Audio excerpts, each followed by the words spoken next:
नमस्कार दोस्तों, स्वागत है आपका मेरे चैनल पर। क्या आप जानते हैं कि भारत में इस समय 5 करोड़ से भी ज्यादा मुकदमे अदालतों में लंबित हैं। कुछ केस ऐसे हैं जिनका फैसला 10 साल 20 साल ही नहीं बल्कि 40-40 साल से भी नहीं हुआ। न्याय की यही देरी कई बार न्याय से इनकार जैसी लगती है। आज की इस वीडियो में हम विस्तार से समझेंगे आखिर क्यों हमारी अदालतों में इतने मामले पेंडिंग हैं, इसका सीधा असर आम जनता की जिंदगी पर क्या पड़ता है और कौन कौन से समाधान सरकार और न्यायपालिका तलाश रही है। तो आइए शुरू करते हैं भारत की सबसे बड़ी कानूनी चुनौती, लंबित अदालती लड़ाई की गहराई को समझना। तो ये वीडियो शुरू करने से पहले मेरी आप सबसे एक रिक्वेस्ट है कि अगर आपको ये वीडियो पसंद आए तो प्लीज इसको लाइक करें, सब्सक्राइब करें चैनल को और शेयर करें। तो शुरू करते हैं वीडियो।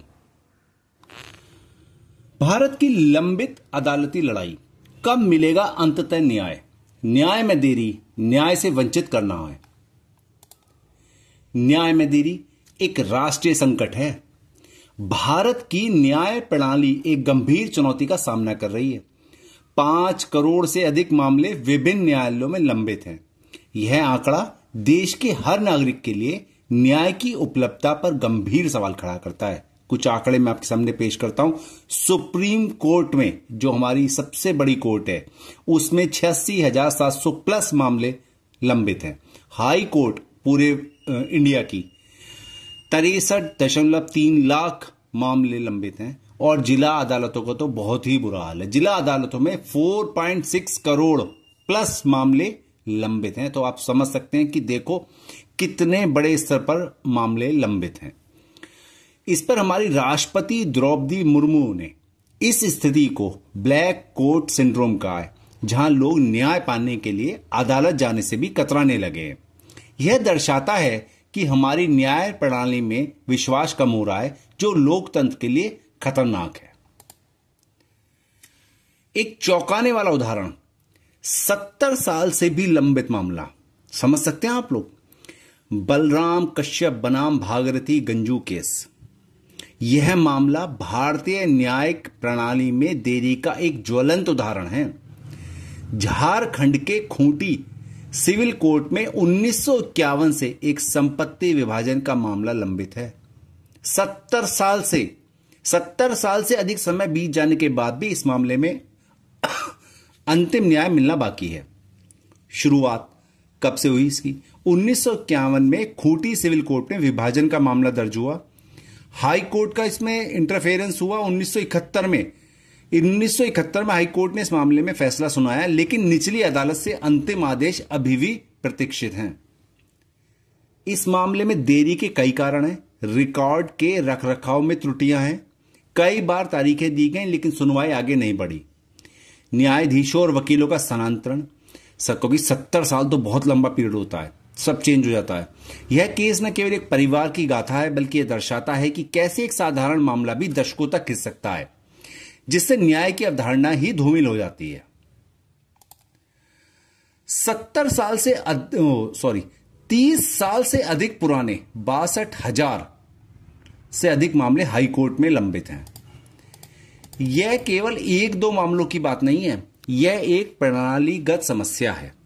भारतीय उच्च न्यायालयों में भी हजारों मामले दशकों से लंबित हैं, जिससे न्याय पाने की उम्मीदें टूट रही हैं। आप देख सकते हैं इस पे ग्राफिक पे 30 साल से अधिक पुराने मामले हाई कोर्ट में लंबित हैं, 62,000 प्लस। 20 से 30 साल पुराने मामले हाई कोर्ट में लंबित हैं, कितने? 2.45 लाख, 2.45 लाख। कानून मंत्री अर्जुन राम मेघवाल ने स्पष्ट रूप से तारीख पे तारीख की संस्कृति को तोड़ने की बात कही है। यह दर्शाता है कि सरकार भी इस गंभीर समस्या से वाकिफ है और इसे सुधारने के लिए प्रतिबद्ध है। सरकार तो कोशिश कर रही है। कोलकाता और मद्रास हाईकोर्ट में कुछ मामले 1952 से भी पुराने हैं, जो हमारी न्याय प्रणाली की अक्षमता को उजागर करते हैं। समस्या की जड़ पे चलते हैं। लंबित मामलों के कारण न्यायिक प्रणाली की जटिलताएं, हमारे देश में जो जटिलताएं हैं, न्यायाधीशों की भारी कमी। भारत में न्यायाधीशों की संख्या उनकी आवश्यकता से बहुत कम है। देश में कुल 26,927 न्यायिक पदों में से केवल, आप देखो, केवल 5,665 पद खाली पड़े हैं। यह दर्शाता है कि हमारी न्याय प्रणाली केवल 79 क्षमता पर परसेंटेज पर काम कर रही है। 1987 में लॉ कमीशन ने प्रति 10 लाख आबादी पर 50 न्यायाधीशों की सिफारिश की थी, लेकिन आज भी जिला अदालतों में केवल 18 न्यायाधीश प्रति 10 लाख आबादी है। जटिल कानूनी प्रक्रियाएं। हमारी कानूनी प्रक्रियाएं अक्सर इतनी जटिल होती हैं कि मामलों को निपटाने में अधिक समय लगता है। बार बार की गई स्थगनाएं, कमजोर केस प्रबंधन, पुरानी प्रक्रियाएं, ये हमारी लंबित मामलों के लिए बहुत हो चुकी हैं परेशानियां। बुनियादी ढांचे की कमी। अदालतों में आधुनिक तकनीक और पर्याप्त बुनियादी ढांचों की कमी भी मामलों के निपटारे में बाधा डालती है। पुरानी फाइलिंग प्रणाली और डिजिटल बुनियादी ढांचे की कमी से भी कार्यक्षमता प्रभावित होती है। धीरे धीरे डेवलपमेंट हो रहा है, ये क्या कहते हैं, डिजिटलाइजेशन हो रहा है, लेकिन अभी भी बहुत काम करना बाकी है। दीर्घकालिक परिणाम। लंबित मामलों का जो प्रभाव है उससे आम आदमी पे क्या फर्क पड़ता है? न्याय की उम्मीदें टूटती हैं आम आदमी की, विश्वास में कमी बनती है। न्याय में देरी से जनता का न्याय व्यवस्था पर विश्वास कम होता है। लोग महसूस करते हैं कि अदालतें उन्हें समय पर न्याय नहीं दे सकती। साक्ष्य नष्ट होना, क्योंकि जब देरी होगी तो सबूत भी मिट सकते हैं। समय के साथ सबूत नष्ट हो जाते हैं, गवाहों की याददाश्त कमजोर पड़ जाती है और न्याय मिलना असंभव हो जाता है। आर्थिक प्रभाव। लंबित मामले व्यापार और निवेश पर नकारात्मक प्रभाव डालते हैं। विदेशी कंपनियां भारत में निवेश करने से हिचकती हैं क्योंकि उन्हें पता है कि विवादों का निपटारा होने में दशकों लग सकते हैं। ये सबसे हमारे देश को सबसे ज्यादा काम करना पड़ेगा इस चीज के लिए। न्याय में देरी न केवल व्यक्तियों को प्रभावित करती है, बल्कि ये देश की अर्थव्यवस्था और सामाजिक ताने बाने पर भी गहरा असर डालती है। सुधार के प्रयास और चुनौतियां जो चल रही हैं। न्यायपालिका और सरकार दोनों ही इस समस्या से निपटने के लिए विभिन्न उपाय कर रहे हैं, लेकिन चुनौतियां। नए नियमों का परिचय दिया गया है ताकि मामलों की गति को ट्रैक किया जा सके, लेकिन कार्यान्वयन में अभी भी असंगति है। क्षमता बढ़ाना। न्यायिक अधिकारियों के लिए प्रशिक्षण कार्यक्रम और बुनियादी ढांचे का आधुनिकीकरण क्षमता बढ़ाने में मदद कर सकता है। Ageing analysis.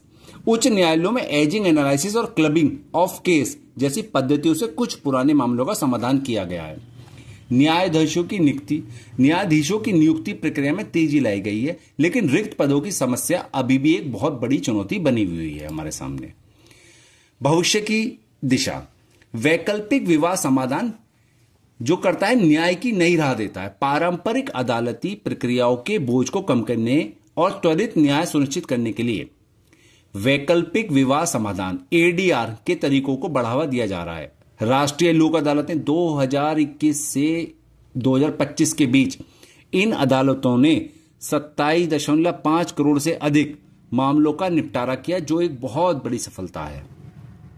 मध्यस्थता और सुलह। ये तरीके विवादों को अदालतों के बाहर ही सुलझाने में मदद करते हैं, जिससे लागत और दोनों की बचत होती है। इसके अलावा तकनीकी सुधार और ई कोर्ट सिस्टम का विस्तार भी न्याय प्रक्रिया को तेज और अधिक सुलभ बना रहा है। न्याय के लिए एक नई उम्मीद। न्याय प्रणाली में सुधार एक सामूहिक प्रयास है। न्यायपालिका, सरकार और समाज को मिलकर काम करना होगा ताकि ब्लैक कोर्ट सिंड्रोम, जो हमारी राष्ट्रपति जी ने कहा है, को खत्म किया जा सके और हर नागरिक को समय पर न्याय मिल सके। सामूहिक प्रयास। न्यायपालिका, सरकार और आम जनता को मिलकर इस समस्या का समाधान खोजना होगा। संसाधनों में निवेश करना पड़ेगा। इंफ्रास्ट्रक्चर करने के लिए क्रिएट। न्यायिक संसाधनों जैसे न्यायाधीशों की संख्या बढ़ाना, बुनियादी ढांचे का आधुनिकीकरण करना। पारदर्शिता और जवाबदेही। प्रक्रियाओं में पारदर्शिता लानी और जवाबदेही सुनिश्चित करना ताकि देरी के कारणों का पता ला जा सके। समयबद्ध न्याय के लिए ठोस और समन्वित प्रयासों की आवश्यकता है ताकि हर व्यक्ति को न्याय मिल सके। अंत में न्याय की देरी न्याय का अभाव का कारण बन जाती है। भारत की लंबित अदालती लड़ाई को खत्म करना अब राष्ट्रीय प्राथमिकता है। यह केवल एक कानूनी मुद्दा नहीं, बल्कि सामाजिक न्याय और देश के विकास से जुड़ा एक महत्वपूर्ण विषय है। न्याय की उम्मीदों को जीवित रखने के लिए हमें मिलकर काम करना होगा। अंततः न्याय तभी संभव होगा जब हम देरी को चुनौती देंगे और सुधारों को अपनाएंगे। हर नागरिक को समय पर और निष्पक्ष न्याय मिले, यही हमारे लोकतंत्र की सच्ची पहचान है। लोकतंत्र की पहचान ये होती है कि हमारे सभी नागरिकों को समय पर और निष्पक्ष न्याय मिले। तो दोस्तों, ये एक मेरी छोटी सी एक प्रस्तुति थी वीडियो के माध्यम से आपको बताना कि हमारे न्यायपालिका लंबित मामले कितने बड़े स्तर पर ये चीज़ें चल रही हैं, जिससे हमारी न्याय मिलने में बहुत देरी हो रही है। तो अगर आपको ये वीडियो पसंद आई हो तो प्लीज़ मेरे वीडियो को लाइक करें, चैनल को सब्सक्राइब करें और शेयर करें। मिलते हैं आपसे अगली वीडियो में, तब तक के लिए जय हिंद, जय भारत।